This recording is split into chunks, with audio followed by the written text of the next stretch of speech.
In the center of the ring world known as Threxos Prime, where gravity fluctuated with the hour and the walls whispered depending on who was winning, the Apex games were in full swing.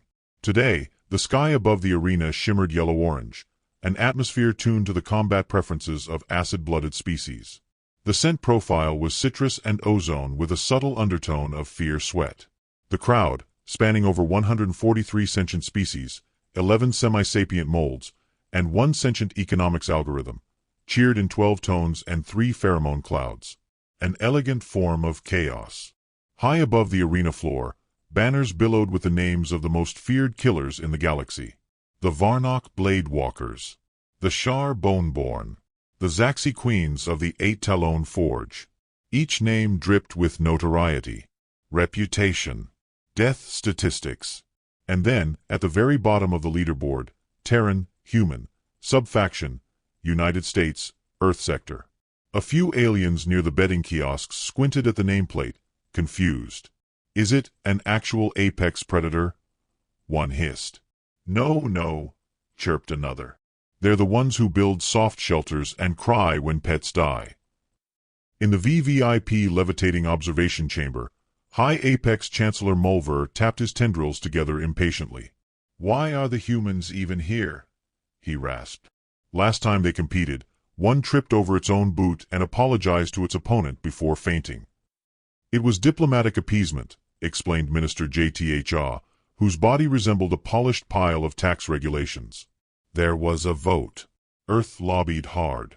Something about a show of good faith and cross-cultural ass-kicking. Mulver sneered. They don't even have claws.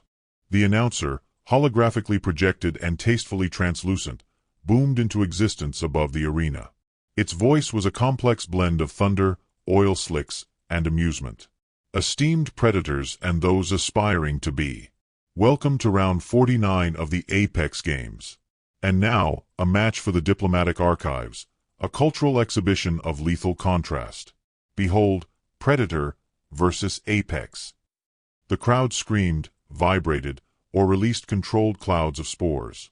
The gates on the east side of the arena groaned open. Steam hissed. Lights flared. Out stepped Zrukkol, the reigning champion of the Shar death circles. 9 feet tall, plated in black and red chitin, he dragged a hooked glaive behind him that had previously been part of someone else's ribcage. His growl cracked 3 windows in the spectator ring. The air flexed around him. His fans collapsed from joyful overstimulation. And then the western gate opened. A single human walked out. She did not have ceremonial armor, no back-mounted banners, no ritual howls. Just combat boots, matte black body armor, and a battered rifle slung low on her shoulder. Her visor was up. Her face unreadable. Her movements efficient, almost bored. "Who is that?" hissed Mulver. The hologram zoomed in as the announcer boomed again. Representing Earth Sector, Subdivision, United States. Veteran of 11 classified planetary conflicts. Score, redacted. Designation, Mira Grant. The silence was awkward. Then someone in the crowd laughed. "She's not even tall," a Jelith noble squawked. "Where are her teeth?" "No ceremonial blade," gasped a crass diplomat. "Is she unarmed?" In the betting booths, the odds recalibrated so fast the screens began to flicker. Zrukkol, 99.999%. Mira Grant, statistically irrelevant. One screen added a coffee emoji next to her name. Possibly a mercy gesture. On the arena floor, Mira looked up at the crowd for exactly 1 second. Then lowered her gaze and began walking the perimeter, counting the light towers, noting wind shifts, glancing at ground texture. She ignored the screams, the jeers, the holograms projecting her vitals. Inside her head, her neural HUD whispered sweet nothings about angle deviation, exit routes, and center of mass targeting data. She adjusted her scope. Zrukkol flexed his claws and slammed his glaive into the dirt. "Little mammal," he bellowed. "Run if you wish. I enjoy a longer chase." Mira didn't flinch. She just responded, voice flat as bedrock. "You're walking, breathing overconfidence, aren't you?" Zrukkol roared. From the council box, Minister JTHA adjusted his headset. Is she provoking him? No, Mulver muttered. She's measuring him. The arena's outer shell dimmed. Lights focused in. The countdown began. 3. Zrukkol's claws hissed with energy. He roared again, this time more shriek than challenge. Ugh. Mira braced one foot behind the other, hand at her rifle grip. No theatrics. Just precision. 1. The arena fell silent. Then, begin. And the hunt was on. Sergeant Mira Grant, USA, Ret. Had fought in wars that didn't exist on paper and ended before they officially began. She had earned ribbons no one pinned and followed orders no one wrote. Somewhere, there was a building with her file inside it, heavily redacted and mostly lies. She preferred it that way. She didn't care about the applause, the cameras, or the betting markets flashing her odds in blinking, fluorescent mockery. She didn't even blink when her opponent's introduction broke 3 decibel safety regulations and made a swarm of insects in Section 3 spontaneously molt. Zrukkol was 9 feet of armored ego and ceremonial violence. She'd seen worse. Sometimes in mirrors. Inside her helmet, the AI, an off-the-books mod named Clarence, ran diagnostics in a tone of mild passive aggression. Rifle calibrated. Body temp stable. Atmospheric particulates. Mildly acidic. Would recommend blinking occasionally. Noted, she muttered.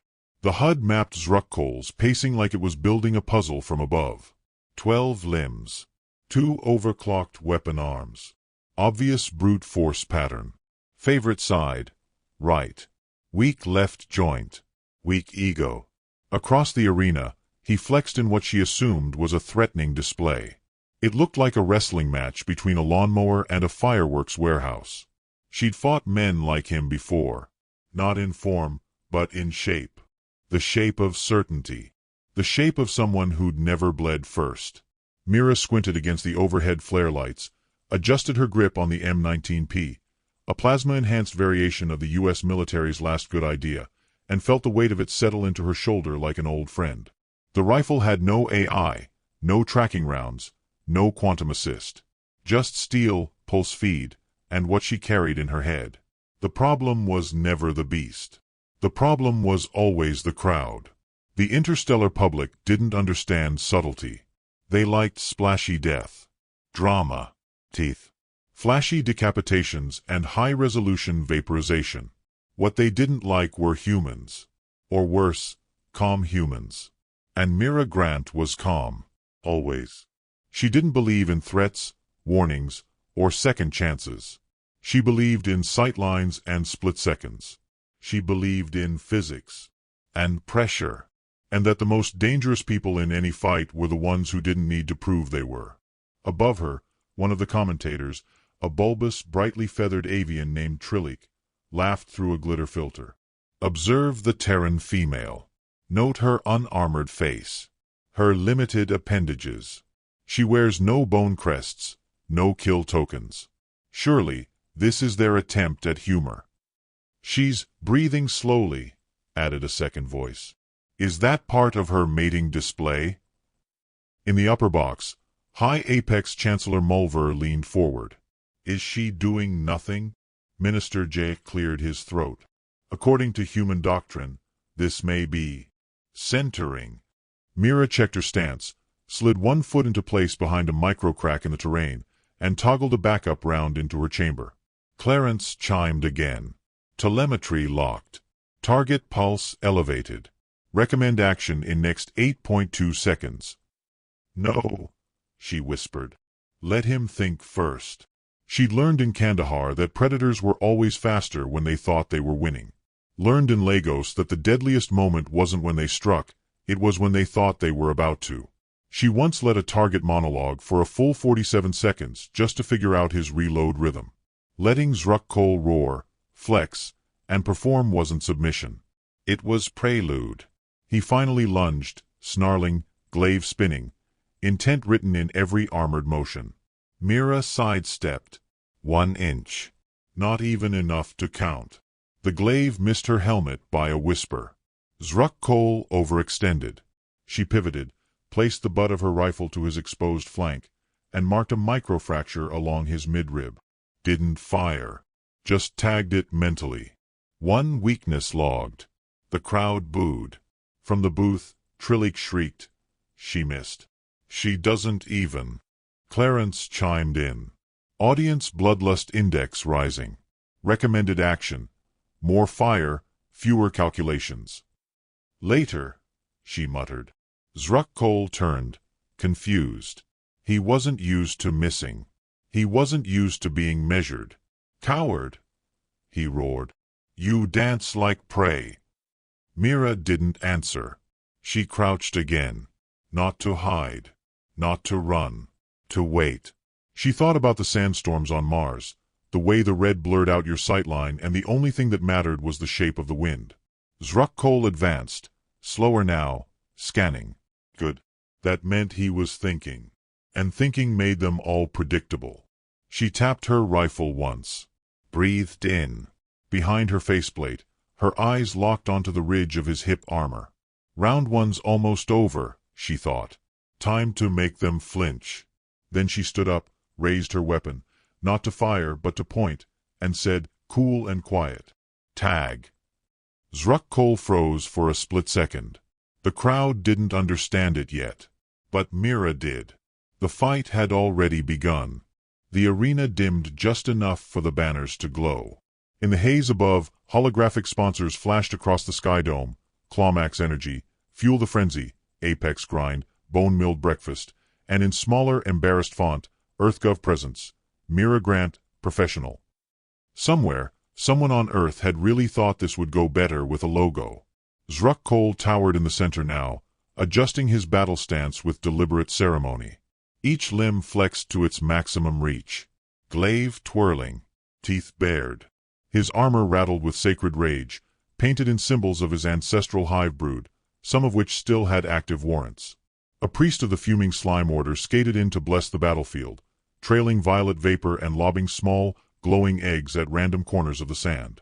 They exploded softly, releasing fragrance and gravity fluctuations. The crowd oohed. A tentacled merchant began auctioning bits of authentic pre-splatter sand from Section B. Mira rolled her neck once and checked her mag. 3 rounds. 1 standard plasma. 1 reflective trace. 1 ceramic dust low-temp round. Each had a name in her head, though she never spoke them. Just memory. Just muscle. Her breath was steady. Her grip loose. Clarence murmured. Glaive velocity, 74 kilometers per hour. Range, 5.4 meters. Risk index, 7.8. Recommendation, engage from optimal height differential or false blind angle. She adjusted her visor. The HUD drew thin red lines from the outer ridge to where Zruck's shadow fell. She noted 4 ricochet paths. Counted 5 seconds between his breaths. In the stands, someone shouted, "Hit him, meatbag!" A cluster of Shar fans slapped ceremonial shields and sprayed sand into the air. One lit a flare and was immediately swallowed by a venue drone. Zruck raised a claw and let it fall slow, dragging a fresh trench behind him. The earth hissed in response. "I will enjoy this," he growled.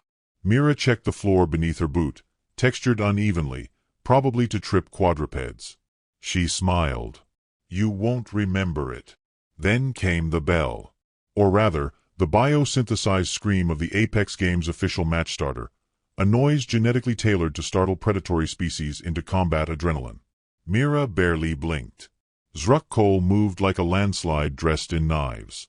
He crossed the distance in a blur, glaive slashing down in a vertical arc meant to split a tank. Mira stepped into it. Not back. Into. The blade missed her by inches. Not because she was lucky, but because she'd watched the pattern of his shoulder torque and knew where his power dipped. She dropped low, spun, and kicked hard at his inner joint. His leg buckled.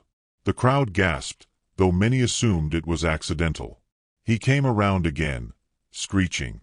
The glaive sliced a chunk of her armor off her shoulder.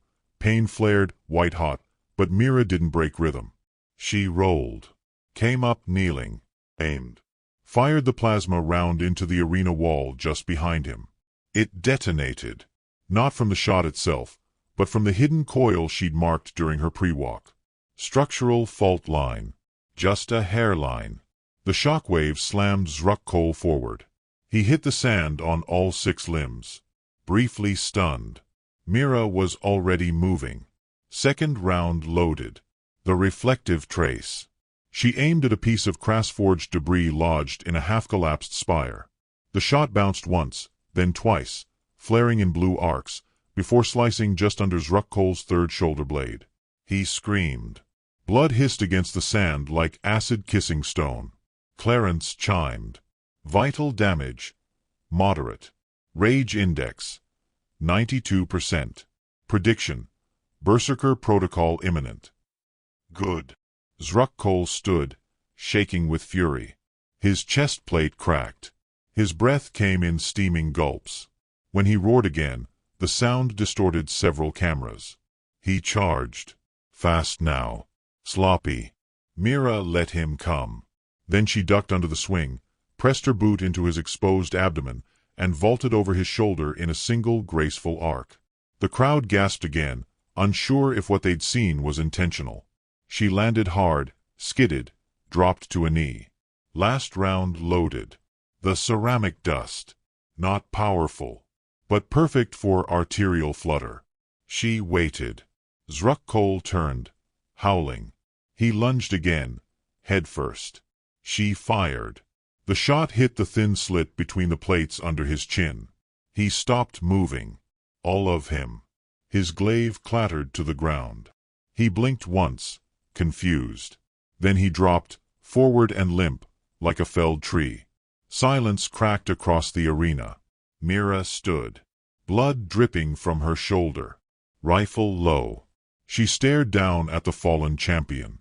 "You made it interesting," she whispered. Above, the scoreboards flickered. ZHRUKKOL. Defeated. Mira Grant. Victor. The crowd erupted. Too late, too stunned, too confused. Some cheered. Some screamed. Others simply stared, trying to rewrite what they'd just seen into something that made sense. Mira didn't care. She turned toward the nearest exit, rifle slung again, boots echoing on steel.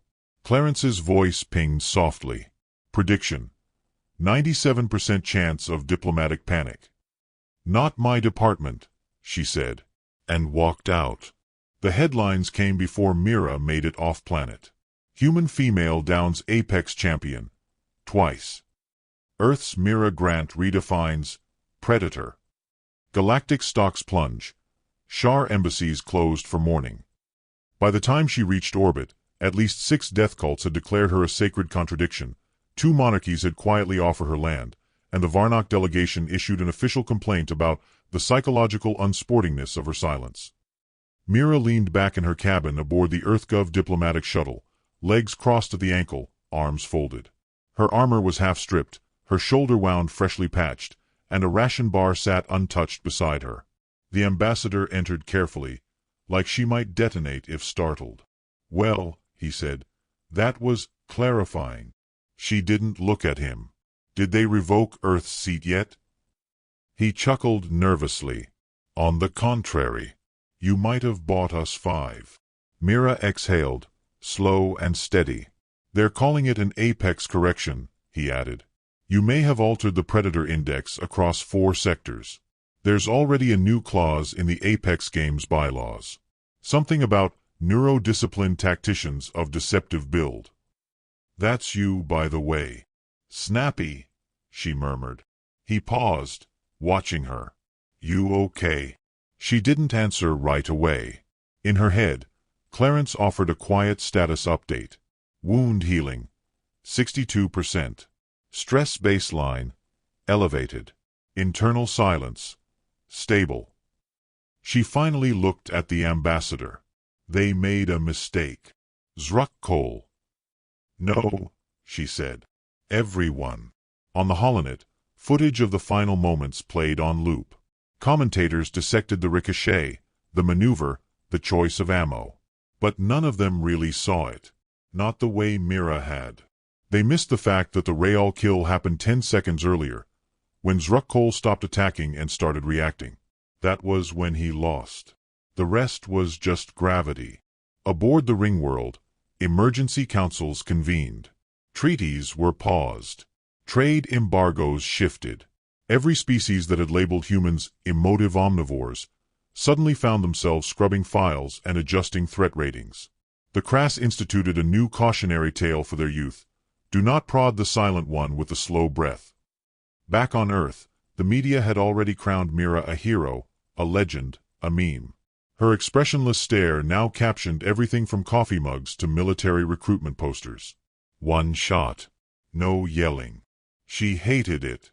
She'd never wanted a spotlight. She'd wanted quiet. Just enough quiet to keep breathing. But now they knew. And that was the problem. The next day, she walked alone along the shuttle deck, watching the stars slide past. The ship hummed gently, like it, too, was trying to process her. Clarence pinged her softly. Incoming message. High Apex Chancellor Mulver. She ignored it. Message. You have our attention. We respectfully request clarification. Are all American humans like you? She considered replying. Then didn't. What would she even say? No. Or worse. You don't want to find out. Instead, she opened a small compartment beside her bunk and pulled out a folded photograph. 3 people, all sunburned and half-smiling on a forgotten Earth rooftop. One of them held a dog. One wore mirrored shades. One, her, stood in the back, quiet, already halfway gone. She hadn't fired a shot to impress anyone. She'd fired it because it needed doing. Apex, predator, hero, none of that mattered. What mattered was the math, the wind, the breath before the trigger, and the stillness that followed. She slid the photo back in place. Behind her, a junior pilot approached. "Ma'am," he said hesitantly. She turned. He flinched, but kept going. "I just wanted to say, you made us proud." Mira nodded once. "Don't be proud," she said. "Be ready." He blinked. Ready for what? She passed him without answering. The universe had watched a woman take down its fiercest predator using nothing more than calculation and quiet. It was stunned, humbled, hushed. But it wouldn't stay that way. Somewhere, others were already planning a response. Testing their own silent warriors. Digging deeper. Training harder. She could feel it. And when it came, she'd be there. Not for glory. Not for Earth. But because that's what predators do. They listen. They wait. And when the time comes, they don't miss.